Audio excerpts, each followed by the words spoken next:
3 years ago, I moved into a small apartment in a quiet part of the city that most people probably wouldn't even notice. It was the kind of place people only choose because the rent is cheap and they just need somewhere to sleep at night. The building itself looked old, maybe built sometime in the 1970s, with faded yellow paint on the walls and long, dim hallways that always smelled slightly like dust and old wood. The landlord didn't say much when he showed me the apartment. He unlocked the door, handed me the keys, and simply said the pipes were old and sometimes made strange noises at night. At the time, I laughed and told him that wouldn't bother me. I had lived in worse places before, so an old building didn't seem like a problem.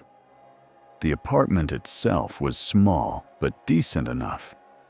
There was a narrow hallway right after the front door that led to the bedroom, a small kitchen on the right side, and a living room that barely had enough space for a couch and a desk. The lights in the hallway had this dim yellow glow that made everything look older than it actually was, and the wooden floor creaked slightly when you walked across it. But none of that really bothered me at first. The first night was completely normal. I unpacked some boxes, set up my computer, and fell asleep pretty quickly because I'd been moving things all day. But on the second night, something strange happened. I woke up suddenly around 2 in the morning for no clear reason. The room was completely dark, except for a faint blue glow coming from my phone charger on the wall. At first, I thought maybe I had just had a bad dream. But then I heard something that immediately made me freeze. It sounded like footsteps. Slow, careful footsteps coming from somewhere in the apartment. At first, I told myself it had to be the neighbors upstairs, or maybe someone walking in the hallway outside the building. But the sound felt too close. The steps were slow, almost cautious, like someone was trying not to make noise. I sat up in bed and listened carefully, trying to convince myself it was nothing. After a few seconds, the sound stopped completely. I remember staring at the bedroom door for a long time that night, feeling uncomfortable for reasons I couldn't explain.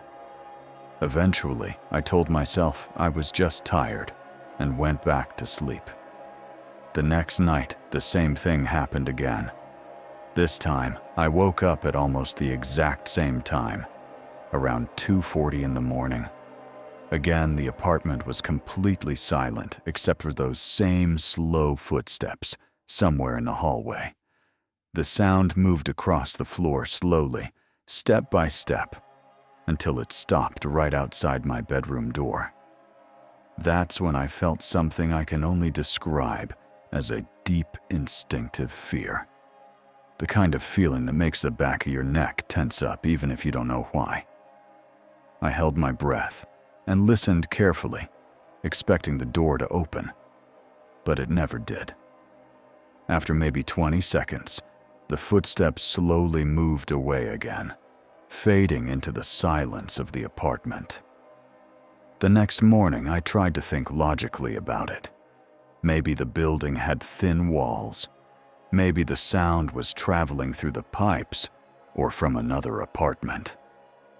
But something about the timing bothered me. Both times I had woken up right before the footsteps started. That same afternoon, I remembered I had an old security camera in one of my boxes. It was a cheap motion detection camera I had used years ago when I lived in a different apartment. It wasn't anything special, but it could record whenever it detected movement.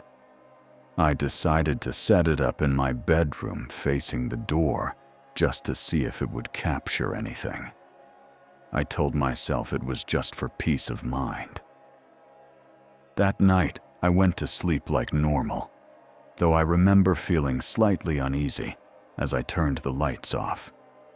When I woke up the next morning, the first thing I did was check the camera footage. At first, everything looked normal. Hours of empty recordings with nothing but a dark bedroom and the quiet sound of the fan running in the background. But then I saw a recording that started at exactly 2:43 a.m. My stomach dropped when I clicked on it. The video showed the bedroom exactly as it looked when I went to sleep. The room was dark and silent. For about 10 seconds, nothing happened. Then the bedroom door slowly began to open. The movement was incredibly slow, like someone was carefully pushing it just enough to look inside. The hallway behind the door was completely dark. At first I thought maybe it was just the door moving because of air pressure or something. But then something appeared in the doorway. A tall shadow. It leaned slightly into the room, just enough for its outline to become visible against the faint light from the bedroom. I remember feeling my heart start to race as I watched the footage. The shadow didn't move much. It just stood there in the doorway, watching the bed where I was sleeping. It stayed there for almost 2 full minutes. Then slowly, it leaned back into the darkness of the hallway and the door closed again. I must have watched that video at least 20 times that morning trying to understand what I was seeing. I checked the apartment. I checked the locks on the doors and windows. Everything was exactly the way it should have been. Nothing was broken. Nothing was open. And there was no sign that anyone had been inside the apartment. I tried to convince myself it was some kind of lighting trick, or maybe the camera glitching. But deep down, I knew that wasn't true. The next night, I didn't really sleep. I kept the lights off but stayed awake in bed, staring at the door and waiting. For hours, nothing happened. The apartment was completely silent. Around 2 in the morning, I started to relax, thinking maybe the previous night had just been some strange coincidence. But then, at exactly 2:43 a.m., I heard the door handle slowly turn.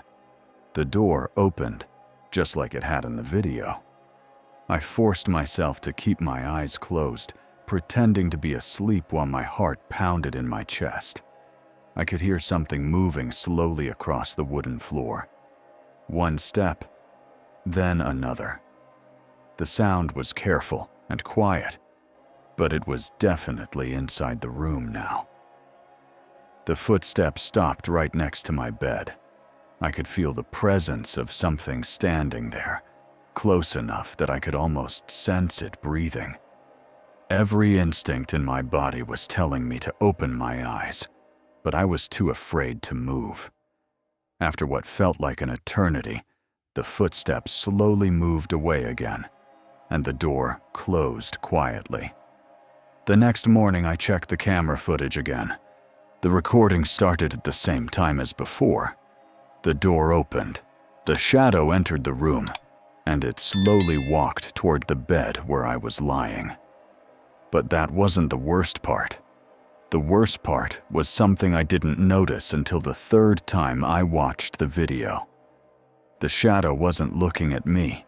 It was looking directly at the camera, as if it knew it was there, as if it had noticed it immediately. Then the figure slowly raised one arm toward the camera and made a small waving motion with its hand. I moved out of that apartment the next day. I didn't even finish unpacking half my boxes. I told the landlord I had a family emergency and needed to leave immediately. But before I left for the last time, I walked down the hallway and looked closely at the wall near my bedroom. That's when I noticed something I had somehow missed before. There was a narrow panel built into the wall, almost invisible unless you knew exactly where to look. When I pushed it open slightly, I saw a small, dark space behind it, just large enough for someone to stand inside, hidden perfectly within the wall of the apartment, a place where someone could watch the bedroom without ever being seen.